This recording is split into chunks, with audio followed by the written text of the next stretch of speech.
Hello and welcome to the Sovereign Frequency channel. I'm glad you're here. This video isn't about secret plots or hidden enemies, it's about patterns, quiet ones, that shape how we think, what we notice, and what we never get around to questioning. Most people today aren't oppressed, they're occupied, busy, stimulated, pulled in 100 directions at once. And when attention is constantly consumed, something important disappears. The space to ask real questions. Busyness feels productive. Full calendars, constant motion, always something to do next. But movement isn't the same as direction. A life packed with activity leaves no room for reflection. And reflection is where meaning forms. Stillness becomes uncomfortable. Silence feels wasteful. So we fill every gap. And in doing so, we avoid the one thing that might disrupt the routine: honest self-inquiry. Ever feel like distraction is just a weird modern accident? It's not. It's the natural outcome of a simple incentive. Our attention is incredibly valuable. Step by step, our world has been built to capture it constantly through endless feeds, notifications, and infinite scrolls. No villainous mastermind needed. It's just what happens when the goal is to keep us engaged. The quiet trade-off is depth. When clicking and scrolling are rewarded, the ability to focus deeply isn't. It quietly fades away, leaving us in a state of constant, surface-level motion. That's the real effect. A distracted population doesn't need to be controlled. It controls itself by never slowing down long enough to ask, wait, what am I actually doing here? We stay busy enough to avoid the very pause where real clarity and choice could begin. You know, distraction on its own isn't the whole story. It's really just the first step. The second part, what truly locks us in, is reactivity. When everything we see is framed as us versus them, all the subtle shades of grey just vanish. Suddenly, raw emotion takes the place of actual understanding. We get nudged to pick a side instantly, to defend our chosen identity, and to react before we've even had a moment to reflect. And when our minds are kept busy with all that team choosing, they stop asking the deeper, quieter questions. Questions like, what's actually true here? Or, who really benefits when I'm this fired up?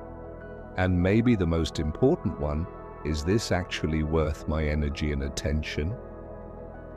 In the end, this kind of polarization is a perfect trap.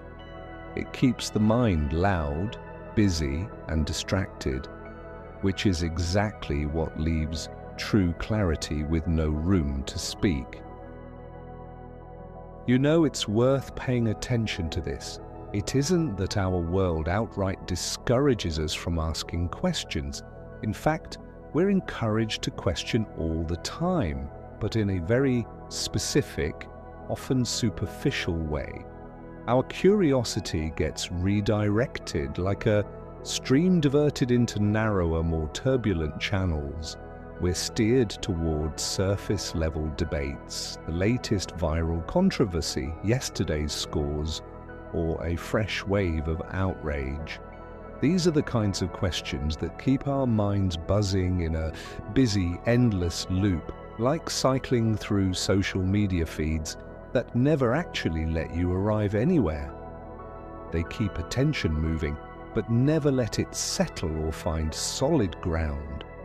In contrast, the quieter, more meaningful questions are different.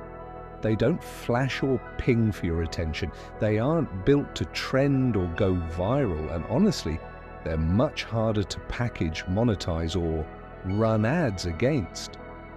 I'm thinking of questions like, why am I living this way? Is this really my choice, or just the path of least resistance? Or, what am I truly trading my attention and energy for each day?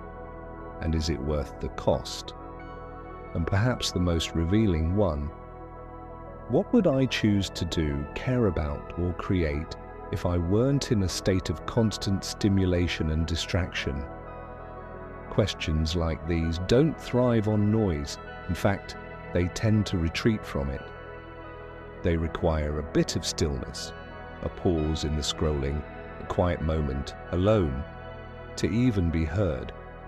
And that, in a world that prizes constant engagement, is exactly why they're so rarely asked. We're conditioned to fill the silence before it can speak. But it's in that quiet space that we might actually hear our own answers. You know that feeling when you're constantly plugged in, scrolling, reacting, consuming, only to end up feeling drained instead of informed? That's because constant stimulation doesn't feed your mind, it exhausts it. Outrage and noise might feel like engagement, but they're actually burning through your mental energy and clouding your judgment. Here's the thing, when your mind is overwhelmed, it doesn't think, it just reacts.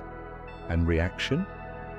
It can feel like you're participating, like you're in the loop. But if nothing meaningful is actually shifting, it's just spinning your wheels. That's why so many people feel overwhelmed, yet unclear, informed, yet uncertain. Real calm awareness, the kind that helps you actually make decisions, becomes rare. But here's the good news, you can step out of the noise, and when you do, that's where the real clarity and power begins. So what if you gave yourself permission to unplug even just a little? When attention is constantly pulled outward, something subtle happens. Inner authority weakens. You begin to borrow opinions instead of forming understanding. You outsource meaning. You react instead of choose. And when life is lived in reaction, authorship disappears. You're present, but not directing, busy, but not aligned. The solution isn't rebellion. It's not disengaging from the world.